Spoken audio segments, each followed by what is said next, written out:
চলো দেখাচ্ছি ছোলা মাখাটা কেমন করে তৈরি করছে।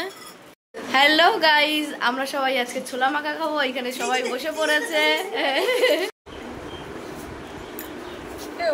এখানে পেঁয়াজ, টমেটো, শসা, ছোলা, লবণ, তেঁতুল, তারপরে লেবুর পাতা সবকিছু দেওয়া হয়েছে। এখন চানাচুর দেওয়া হবে।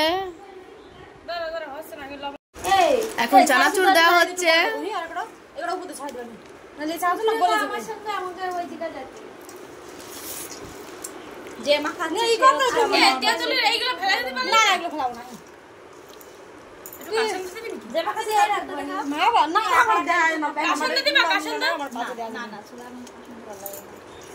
সেদিন কিন্তু পুরো চামচ দিয়ে মাইছিল।